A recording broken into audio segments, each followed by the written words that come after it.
আসসালামু আলাইকুম ভিউয়ার্স, আশা করি সবাই ভালো আছেন। আমি আবুল হাসান তাহাদ। সো গত লেকচার ভিডিও অর্থাৎ বেসিক কম্পিউটারের শেষ ভিডিওতে আমরা দেখেছিলাম যে ইনসাইড কম্পোনেন্টগুলো অর্থাৎ কম্পিউটারের ভিতরে যে কী কম্পোনেন্ট আছে, কীভাবে কাজ করে ইত্যাদি ইত্যাদি নিয়ে সব ধারণা দিয়েছিলাম সেই ভিডিওতে। সেই ভিডিওটি আপনাদের জন্য গুরুত্বপূর্ণ, বেসিক্যালি যারা সিএসসি নিয়ে পড়তেছেন তাদের জন্য।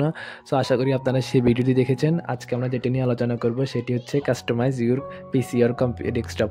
অর্থাৎ আমরা এখানে যে কাস্টমাইজটা করব, প্রথম পার্টে আমরা দেখিয়েছিলাম যে আমরা কীভাবে আমরা ওয়ালপেপার সেট করব, তারপরে এইভাবে ইত্যাদি ইত্যাদি অনেক কিছু দেখিয়েছিলাম। আজকে আরও একটু বেশি আরেকটু জানবো যে কাস্টমাইজ ইউর পিসি কীভাবে করবেন।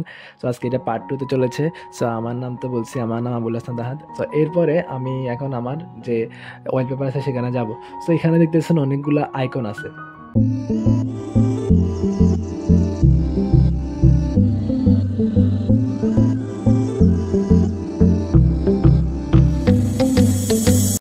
এক একটা এগুলো সব আইকন।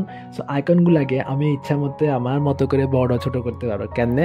সো আমরা ইতিমধ্যে শিখেছি যে আমরা রিফ্রেশ কীভাবে করবো।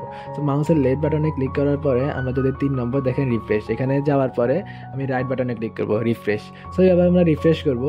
সো এখন আমরা যেভাবে রিফ্রেশে গিয়েছি সো সেইভাবে আমরা ভিউতে যাব। এখন এখানে ভিউ, তো ভিউতে দেখেন আমার এগুলো যে আইকনগুলো আছে সেগুলো হচ্ছে কি আমাদের ছোট আইকন, স্মল আইকনে আছে। আমরা এটা লার্জ করবো অর্থাৎ বড় করবো আইকনগুলো।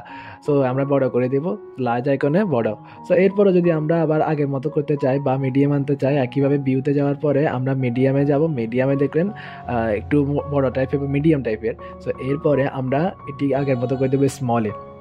তো অনেক সময় দেখা যায় কি আপনাদের যে নিজের ফোল্ডারগুলো আছে, ফোল্ডারগুলো আপনারা আলাদা করে রাখতে চাচ্ছেন বা আলাদা করে রাখবেন। সো আপনার ইম্পর্টেন্ট ফোল্ডারগুলো একই টাইপের। সো এই জন্য আমরা এই যে আইকনগুলো আছে সেই আইকনগুলোতে মাউসের যে কী বলে রাইট বাটন আছে সেটিকে ধরে এদিকে যেখানে খুশি সেখানে নিয়ে যেতে পারবো। যেমন আমি দিস পিসিকে এখানে নিয়ে গেলাম, ব্যান্ডিকমকে তারপরে ব্যান্ডিকম যেটি আছে সেটিকে এখানে নিয়ে গেলাম, তারপরে রিসাইকেল বিনকে এখানে নিয়ে গেলাম, এভাবে। সো আমরা ইতিমধ্যে জেনেছি কীভাবে আমরা লার্জ করব বা স্মল বা মিডিয়াম করব। এখন আমরা দেখেছি কিভাবে আমরা আমাদের যে ফোল্ডারগুলো আছে এক জায়গা থেকে আরেক জায়গায় নিয়ে যেতে পারবো। এখন আমার এখানে দেখেন অনেকগুলো আমি কী করছি, আমার ইচ্ছা মতো এভাবে অনেকগুলো আইকনকে সরাই ফেলছি, আলাদা আলাদা আইকন। সো আপনি যাচ্ছেন এগুলো আবার আগের মতো সুন্দরভাবে অ্যারেঞ্জ করবে। সো এটা কেমনে করবে? সো সিম্পল, এটা দেখেন প্রথমে ভিউতে যাবেন। ভিউতে যাওয়ার পরে আপনারা যে নিচে লেখা আছে স্মল আইকনের নিচে অটো অ্যারেঞ্জ আইকন লেখা আছে।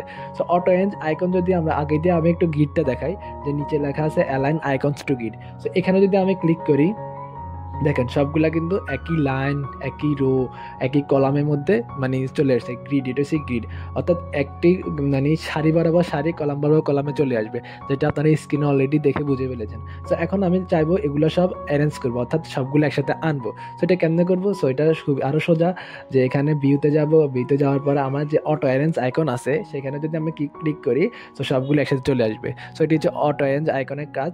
সো এরপরে আমি এখানে দেখেন অনেকগুলা যে আমার আইকন আছে। এখন আমি চাইবো চাচ্ছি কি আমি এগুলো রাখবো না, আমি শুধু আমার যে ওয়ালপেপারটা আছে সেটি রাখবো, তাহলে সুন্দর হবে। সো এই জন্য আমি কি করতে পারি, আমি এখানে আবার ভিউতে যাব। সো ভিউতে যাওয়ার পরে যে আমি নিচে দেখেন শো ডেস্কটপ আইকনস, এখানে যদি আমি ক্লিক করি অটোমেটিক সব আইকন চলে যাবে। এই ক্লিক করার পর দেখছেন সব আইকন চলে গেছে।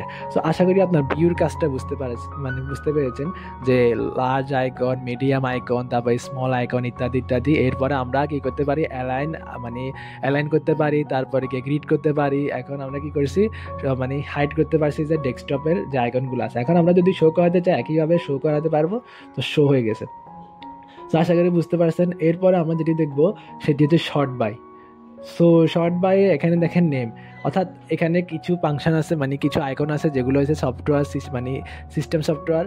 অর্থাৎ সিস্টেম সফটওয়্যার বলতে এখানে যেমন দিস পিসি, এটা কিন্তু আমাদের যে ল্যাপটপ বা পিসি বা ডেস্কটপ এটা আগে থেকে দেওয়া থাকে। দিস পিসি, তারপরে কি আরও বিভিন্ন ধরনের, এগুলো সব আগে থেকে দেওয়া থাকে।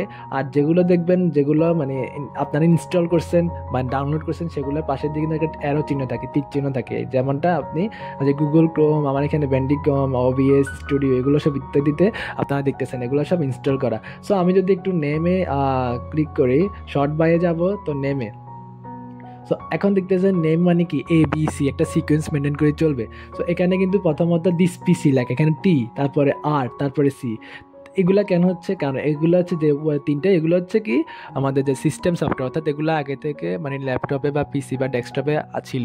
সো এগুলা আমরা চাইলেও এগুলা কিন্তু আমরা করতে পারবো না, সরাইতে পারবো না। সো আমাদের যে সফটওয়্যার সিস্টেমগুলোর পরে সিস্টেম সফটওয়্যারগুলোর পরে আমাদের এবার শুরু হবে সো এখানে অ্যাপেচন অ্যাডমিনস, তারপরে হচ্ছে অব্র, এভাবে এই দেখেন একটা সিকোয়েন্স মেনটেন করে আসতেছে। তারপরে এইভাবে আমরা সিকোয়েন্স মেনটেন করে চালাতে পারবো। সো এরপরে আমরা যদি দেখি, আমরা সাইজে যাব, অর্থাৎ সাইজ অনুসারে। সো এইখানে যে সাইজটা আছে ধীরে ধীরে একটা সাইজ সিকোয়েন্স মানে এমবি মানে জায়গা কতটুকু জায়গা দখল করছে মেমোরিতে, সেই সাইজ অনুসারে এখানে আমরা সাজাতে পারবো। সো এরপরে আমরা দেখি শর্ট বাই যাওয়ার পরে এখন আমরা আইটেম টাইপস মানে কি, আমার যে ফোল্ডারগুলো আছে সেগুলো একসাথে হয়ে গেছে। তারপরে যা দেখেন যে সি প্রোগ্রামিংয়ের যে আমার যে ইয়েগুলো আছে, আউটপুটগুলো আছে সে একসাথে হয়ে গেছে, অর্থাৎ আপনার যে টাইপগুলো আছে যেমন ভিডিওগুলো একসাথে হয়ে গেছে। সো আপনার এরকমভাবে আপনি টাইপ মেনটেন করে আপনি সিকোয়েন্স অনুসারে সাজাতে পারবেন আপনার আইকনগুলো। সো এরপরে আমরা যেটি দেখবো সেটি হচ্ছে ডেট মডিফাইড, অর্থাৎ এখানে টাইম মেনটেন করে যে কোনটা আপনি আগে, যেমন সিস্টেম এটা সব থেকে প্রথমে দিস পিসি এটা, সো এটি সবার লাস্টে। আমার শেষ যেটি এটি CF3, এটি হচ্ছে আমার যে শেষ মানে যে আইকনটা আমি তৈরি করেছি বা ডেস্কটপে তৈরি করেছি সেটি হচ্ছে CF3 শেষটা। সেইভাবে সিকোয়েন্সকেই আপনারা মানে সাজাতে পারবেন। সো আশা করি আপনারা শর্ট বাই বুঝতে পারছেন। সো এখন আমরা এখানে আমরা শর্ট বাই শিখেছি, ভিউ শিখেছি, রিফ্রেশ শিখেছি, পার্সোনালাইজ শিখেছি। সো এখন আমরা দেখবো টাস্ক বার সম্পর্কে। টাস্ক বার কি? সিম্পল। টাস্ক বার হচ্ছে আপনাদের নিচের যে আপনারা একটা দেখতে পাচ্ছেন, এটি যে টাস্ক বার যে সাদা অংশটা, এখানে আমরা ইচ্ছা করলে আমাদের যে শর্টকাটের জন্য আমি একটু আগে দিয়ে আমি এগুলো হাইড করে দিই। আচ্ছা, হাইড করবো না। সো আমি আবার টাস্ক বার আসি, যে এখানে আমরা যে মানে বিভিন্ন ধরনের আইকন দেখতে পাচ্ছি নিচে, সো এগুলো হচ্ছে একটা টাস্ক বার। তো টাস্ক বারে আমি বিভিন্ন আমার শর্টকাটের জন্য মানুষই করে এখানে আপনার এগুলো পিন করে রাখে। সো আমি যদি এখান থেকে ধরেন কন্ট্রোল প্যানেলটাকে আমি মানে টাস্ক বার আনতে চাচ্ছি। সো আমি কি করব, এটাকে সিলেক্ট করে ধরে এখানে নিয়ে আনবো, নিচে আনলে অটোমেটিক সো আমি আবার একটু ট্রাই করি, কন্ট্রোল প্যানেলটাকে আমি এখান থেকে নিয়ে এসে এখানে দিব। এটা হবে না, কারণ এটি সব মানে সিস্টেম সফটওয়্যার, তো এটি হচ্ছে না। সো আমরা অন্যটা ট্রাই করি, যেমন আমি OBS যেটি ডাউনলোড করছি সেটি মানে এটি ইনস্টল, তো সেটি হবে। কারণ এই OBSটাকে আমি যদি এখান থেকে টানিয়ে আনি, যদি এখানে বসাই দিই, দেখছেন OBSটা এখানে চলে আসছে। আর যেগুলো সফটওয়্যার সিস্টেম সেগুলো কিন্তু আপনার এখানে পিন হবে না। সো আপনি যাচ্ছেন OBSটা লাগবে না, আমি আর পিন করতে যাচ্ছি না। সো এখানে OBS এখানে মাউসটা এনে আপনার যে রাইট মানে এটা আছে সেটি টিপ দিবেন।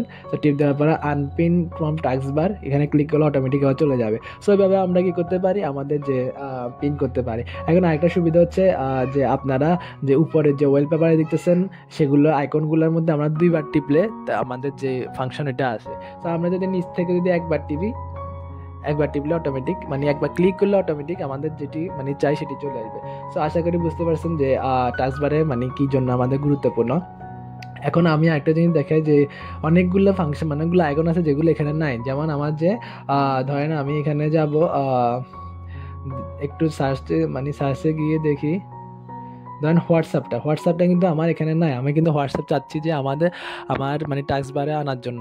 সো আমি কি করতে পারি, হোয়াটসঅ্যাপে গিয়ে এখানে আমি ক্লিক করব। ক্লিক করার পরে এখানে পিন টু টাস্ক বার লেখা আছে, দেখেন pin to task bar. So pin to task বার যদি আমরা ক্লিক করি অটোমেটিক আমাদের নিচে পিনে চলে আসছে যে হোয়াটসঅ্যাপটা।